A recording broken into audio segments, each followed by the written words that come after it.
to change the direction we go in our life. We have the power to choose, even if you haven't before. You can finally say, no more, I won't put up with that, within myself or from anybody else. And here's what I'm going to do differently.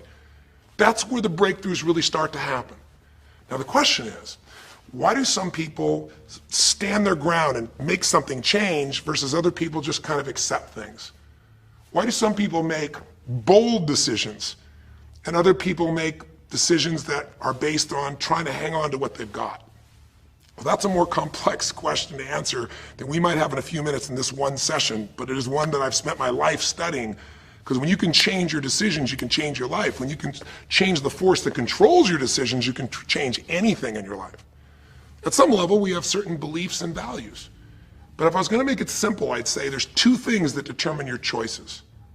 The first thing is the state of mind and emotion you're in at that moment. Think about it. Have you ever snapped at somebody and had nothing to do with them? It was just the state you're in, right? You were frustrated, you were pissed off about something, and in that state of mind, whatever they said got interpreted through that state, and you made up a meaning like they were an irritant or they were interrupting you, and they weren't. You probably felt bad afterwards. When we get in the wrong state, we make the wrong decisions. When you get in a strong, empowering state, you'll make a better decision. Learning how to direct your state is a big part of what my work is with people, and it's a big part of what I do in my seminars. But the other thing that affects your decisions would be what I would call your story or your blueprint. We all have kind of a story about how our life is supposed to be. It comes from a set of life experiences, interpretations. Some people think life is all about getting theirs. Some people think life is about growing and contributing.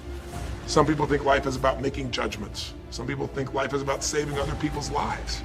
Some people think life is about being successful. Some people think God is the basis of everything, and the way to know God is to go through life in a very specific way with a set of rules, and they follow it. And that's what they believe. Whatever your story is, whatever your blueprint is just another way of saying whatever you believe is how your life is supposed to be, at some level, we either follow that blueprint or we fight it. If we follow it or we fight it, we're going to find that we're going to bump into things in life where life isn't always the same as we expect it to be or think it should be.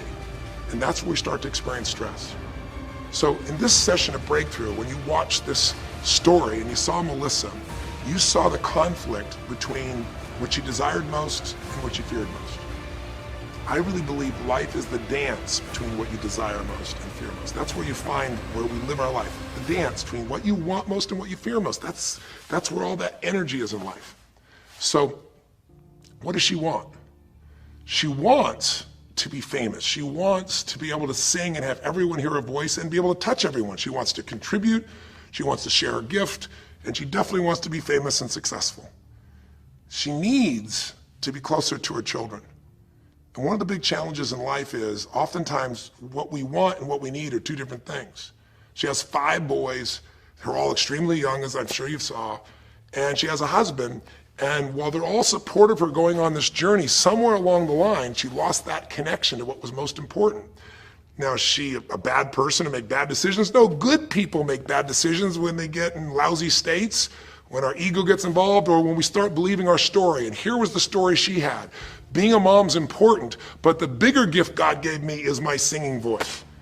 And once we get seduced into a particular story and we start to believe it, it takes a hold of our life and it controls all of our choices. And then pretty soon, bad choice on top of bad choice on top of bad choice starts to affect our life. Can you relate?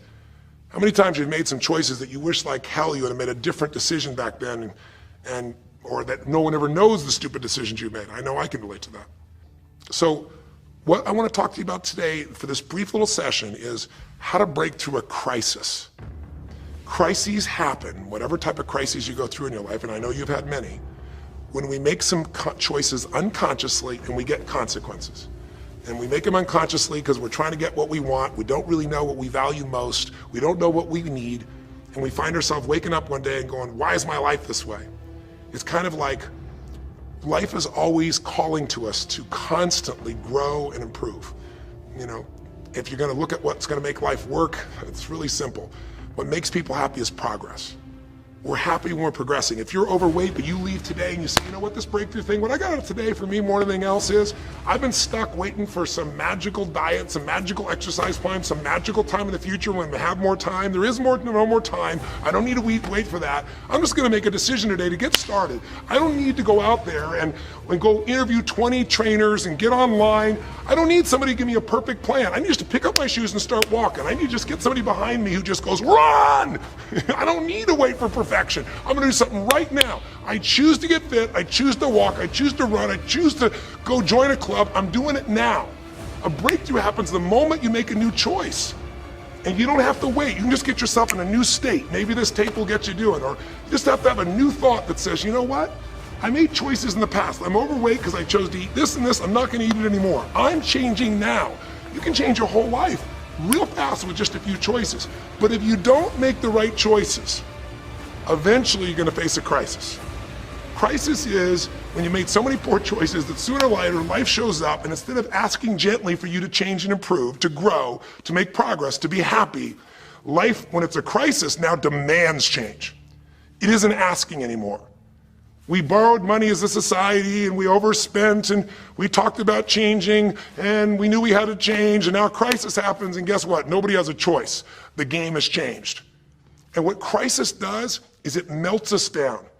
It melts us down so that we can recast our life. We can remold ourselves. And usually on the other side, our life is greater because as we go through that crisis, we have to grow. Everybody wants change, nobody wants to do it. Everybody, I should say, wants progress, but nobody wants to change.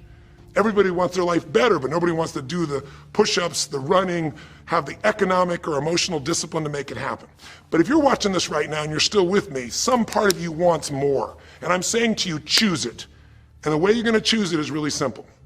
If you're in that crisis, what keeps you in the crisis is probably because you're being reinforced.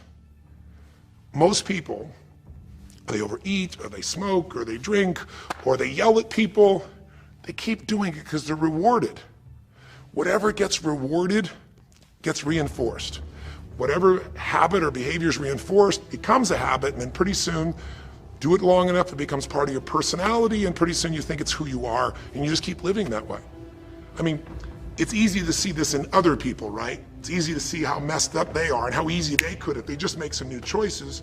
All you gotta do is turn on the television, some news program, some entertainment program, and you'll hear detailed descriptions about some person who is very powerful celebrity who is doing some stupid thing. Why do we see all this stuff on television? Why do we hear about every person you can imagine, from Lindsay Lohan to Britney Spears to all the way back to the old days it was Elvis or Michael Jackson or whoever it is that's in the news today in this stage of life in your country as you're watching this? It's because we want to see other people who make bad decisions so we can feel better about our own. But the reason those people don't change, Lindsay Lohan, she's got another DUI, she's putting herself at risk, she's putting other people at risk, she could kill someone. She goes to jail, it's supposed to be 90 days. But here's the consequence, it goes to 2 weeks. And before she even gets out of the jail, she makes a deal for an interview and gets paid $1 million when she gets out for the interview. What do you think the chances of her changing when her bad behavior gets her $1 million, and I don't know if she even makes that for that much time of acting at this stage? What do you think the chances are when people around her say it's not your fault, it's not fair, they treat you unfairly? As long as we have the decision that we're not responsible, it's not our fault, we can't change anything. We have no power. So I don't know if by the time you watch this if Lindsay will have changed, but if she did, it'll be because the enablers are gone, she's taken responsibility, and she's found something she values more than attention and money for bad behavior. Now it's easy to look at that with her, but what about you and I? Where are you and I addicted to our problems? Where are you and I reinforced? So many people, when they have a big problem, listen, if things are going well, you say, oh, it's going so great. Your friends go, well, that's great. And after a while, they go, well, easy for you. But if you got a problem, people go, hey, I understand, and they connect with you.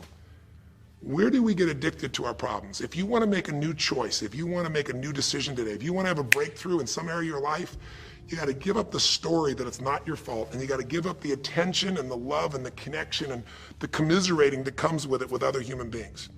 Here's how you change. 5 simple, quick steps, and then I'm going to give you a little tool that if you want to, you can go online and really make a change with.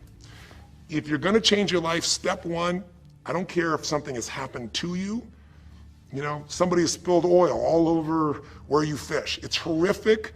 It's disgusting how they've dealt with it, but it's happened and you got to deal with it. Something's happened. Someone in your family's been injured. You've lost your job. I don't care what the problem is.